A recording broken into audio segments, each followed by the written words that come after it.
Today we learn a new strategy called the Three Reads Protocol. This is something I am going to have you learn how to do so that you can better understand what you're reading. Okay? So it says here, the Three Reads Protocol is a strategy that helps you learn how to read for understanding. It focuses your reading on a text and encourages you to read it for three different purposes. So,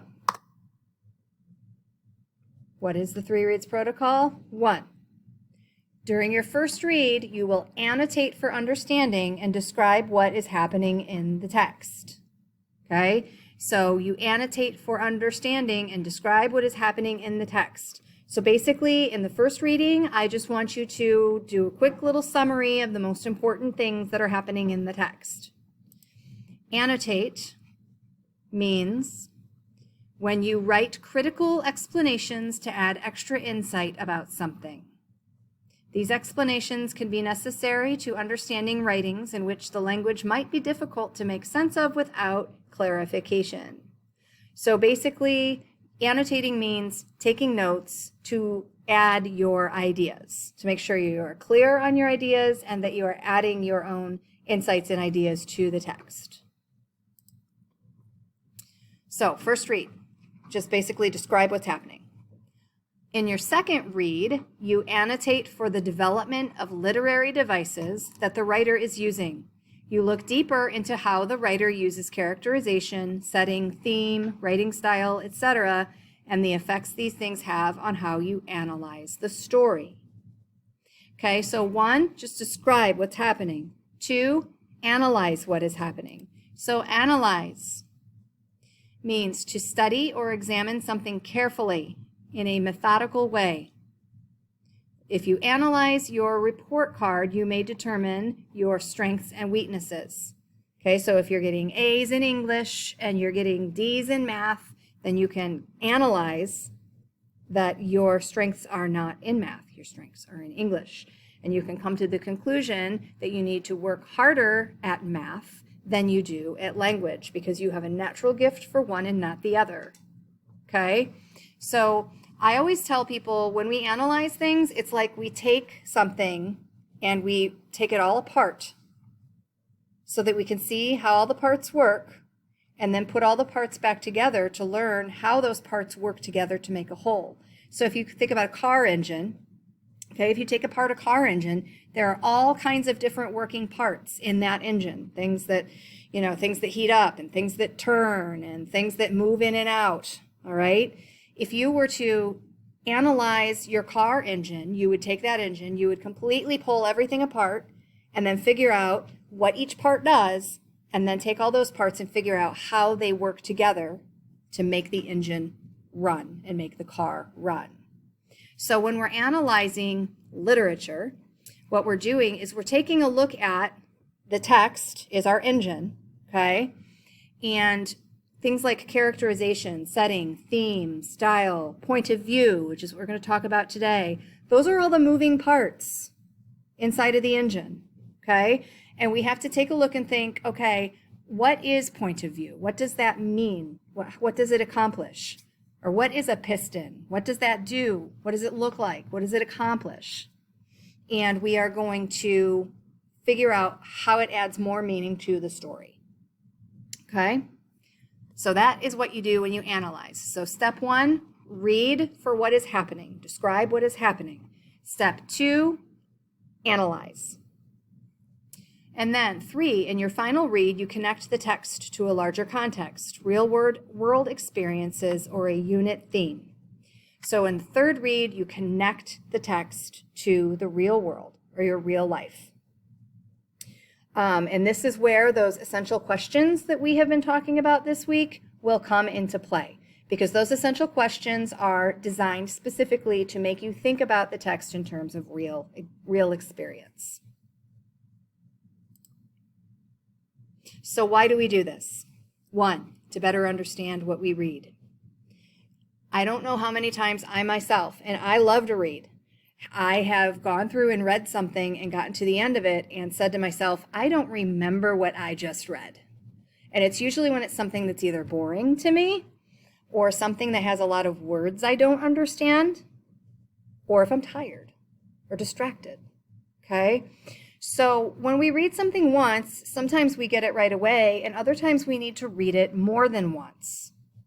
So when you read through something and you don't understand what you just read, step one is to go back to the beginning and reread it. Step two is to actually pick up a pen or a pencil or type something to take notes about what you're reading, because that helps us better understand and remember what we're reading. Two, we annotate. We use this method here to learn how to think about what we read.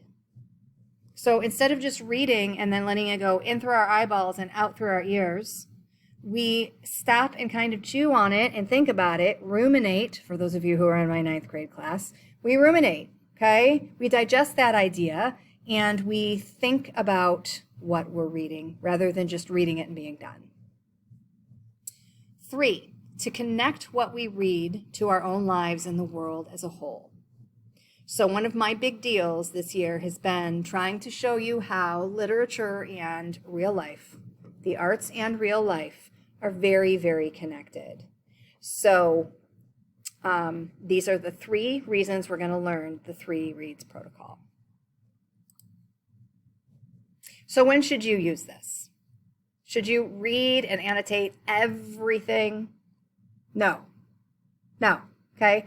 If you like to read for pleasure, you sit down, you read, you don't, just enjoy it, okay? So one, whenever we need to read a text for something beyond just pleasure reading, we should use the 3 reads protocol.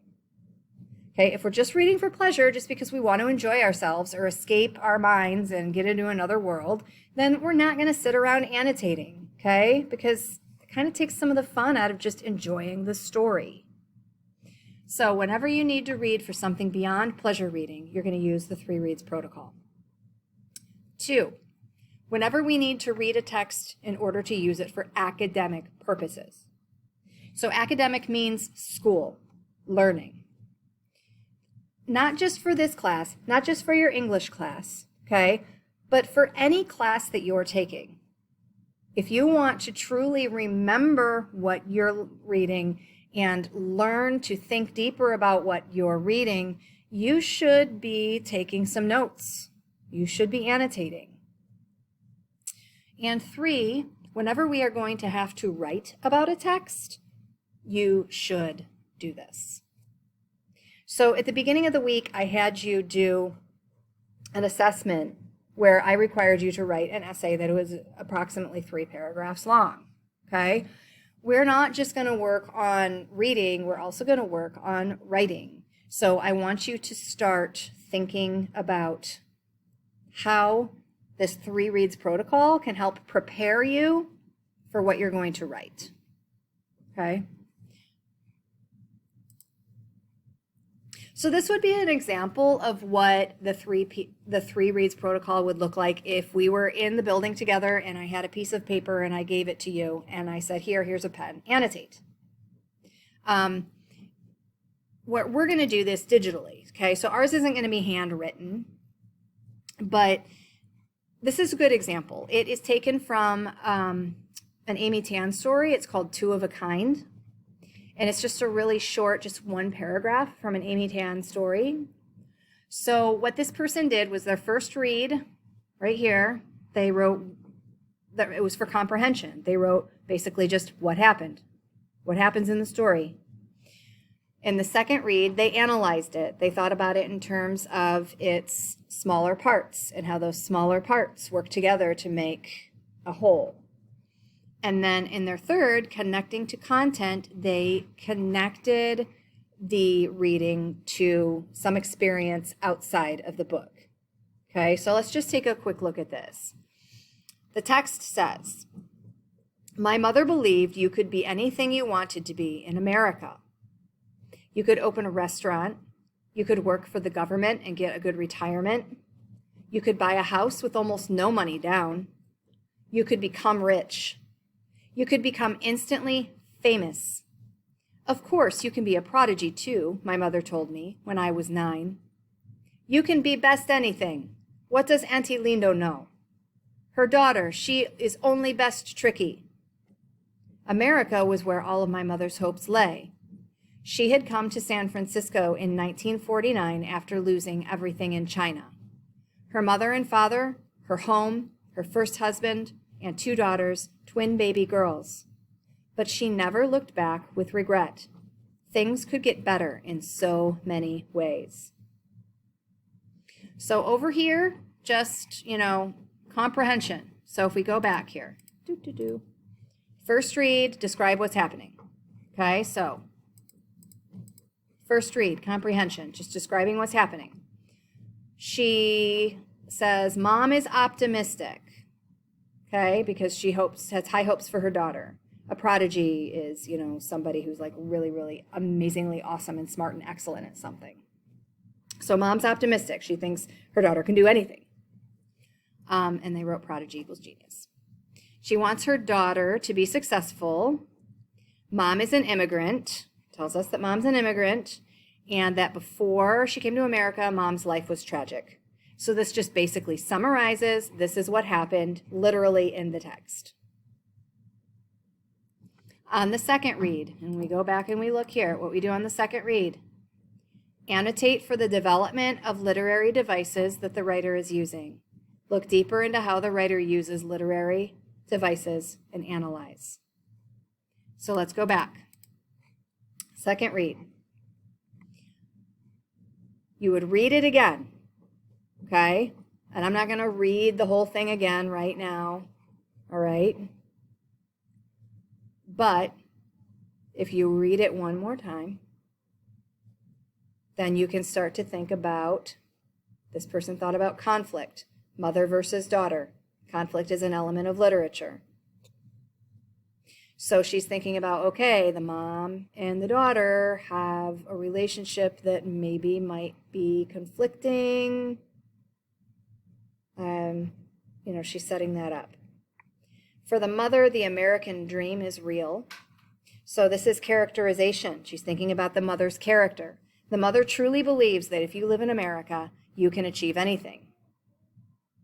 She also marks that there's a turning point here because the mother moves from America to China, that there's a turning point in the mother's life. So a turning point is also something that we call a climax. It's where everything changes for a character. So she's looking at 3 things here. She's noting that there might be a conflict. She's noting the characterization that the mother believes strongly in the American dream. And she is noting that there is some kind of a crisis or turning point for the character. Okay? And don't worry, I'm going to kind of guide you and help you along with this analysis part, especially today. And then here on connecting to the content. So the theme for this class was the American dream or the American experience. Okay? So the student was asked to connect this story to the theme of the American experience. What does it mean to be American and live in America? So these were the connections she made between the American experience and the story. That it's different for different people, even within the same family. Okay, because there's an implication here. My mother believed you could be anything you wanted to be. Okay, that implies that the narrator doesn't believe that. So it's showing that there can be different experiences for different people. Also that Auntie Lindo, whoever she is, she apparently disagrees too. Okay? The mother has a tragedy in China, loses everything, and then moves to America. So she believes that her move to America was part of what improved her life.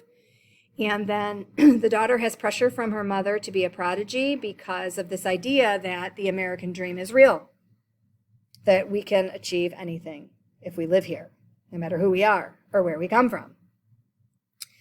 So she's connecting what it means to be alive in America and experiencing what America has to offer. She's connecting that to the story. Okay? Again, I would expect you, but for the sake of brevity, because I know you hate watching long videos, I'm not going to reread this every time, but you should reread it every single time. All right? So here's where we practice. The 3 reads protocol in practice. You'll be given a text to complete with the 3 reads protocol. Jamaica Kincaid's Girl. It's a full story, but it's like 1 page long. It's a super short story.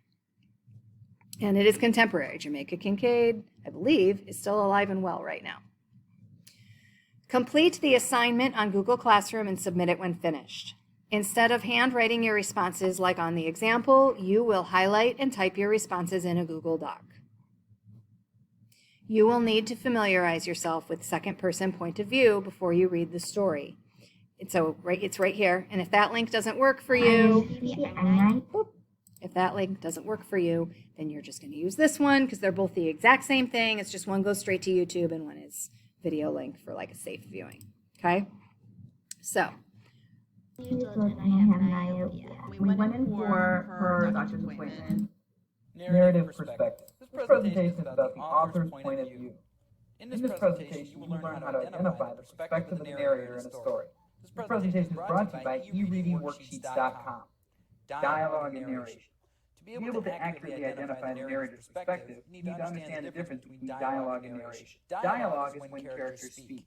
Narration is when the narrator speaks. Quotation marks separate narration from dialogue. Like in the following example. Help, my cousin Jack said. In this example, there are 2 voices. First is the voice of my cousin Jack. This is indicated by quotation marks, which show us when characters are speaking. Quotation marks go around dialogue, or the voice of the So character. this is the dialogue. This is when people are talking. The narrator is telling us who is speaking. This is the narrator who's speaking. Identifying narrative perspective. The narrator's perspective is about the narrator, that is to say, the person who is telling the story. Therefore, we're not concerned with looking at the dialogue, or the voices of the characters inside of quotation marks. We're not interested in what characters are saying, at least not for the purpose of identifying the narrator's perspective. Only the narrator's voice matters. Okay, so I am going to stop it here after second person because I want you to notice that when you read girl, that it is written in the second person. Okay? It is written in the second person, and I want you to think about from whose perspective is it being told? Okay? Who's the one who is doing all of the talking, and who is she talking to? All right? So you can watch the rest of this at your leisure, okay? But for the sake of our video here today, I want to finish up the assignment so you know exactly what you need to do. So notice, by the way, that there is a rubric attached to this assignment, and that is what I will use to grade you on the assignment. And also that you are getting participation points for completing these Edpuzzle videos. Okay, so make sure that you're doing them and that you are doing all the questions. Otherwise, you're missing 10 participation points every single time I show a video lesson. All right, so you go here and you open the 3 reads protocol document. You should all have your own document. So in the middle here, this is the title, Girl, by Jamaica Kincaid. So you are going to read the text. All this right here in the middle, that's the text. It is one story. That's it. That's the whole story, beginning to end. Super short. So the first time that you read, during your first read, when you read for comprehension, I want you to just annotate what is happening in the text and who are the characters. Okay, so you can highlight things if you want to, like this. Okay, you can unhighlight it. So you're just going to type your responses here. Okay, what's happening and who are the characters? Hi, everybody. Just a friendly reminder, a BLT meeting will be starting in the cafeteria. Sorry, guys. I love that they keep making announcements when they know we're recording videos, too. But anyway, it is what it is. It's just, you know, there you go. We had a blooper.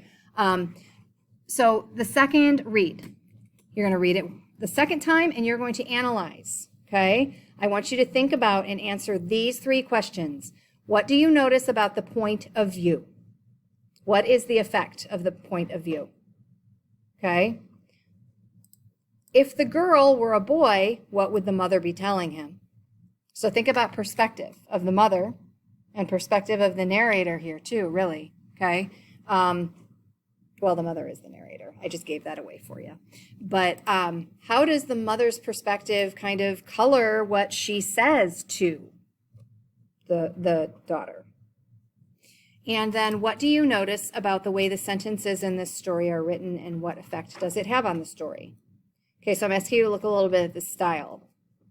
Just look at how it's written and what kind of effect does that have? It appears that I'm still recording, but my computer is not syncing. So, all right. So you're going to read it a third time, a last time, okay? And you are going to reflect on the following, connecting to context. Reflect. In what ways is this story influenced by the society we live in? In what ways might this story affect the society we live in? How can understanding how the point of view is developed enhance my experience of this story? How do my personal experiences shape the way I understand and interpret this story? And how can I challenge myself to make connections between this story and my own life? Okay, so these are basically the questions that we're going to be using all semester that we've already talked about. Okay, so that is the assignment for today. Please make sure that if you have any questions, you email, call, or text. Don't send me a message through Clever, and don't leave me a message on Google Classroom, because I am not likely to see them the same day or even the same week, okay? Email, text, or call.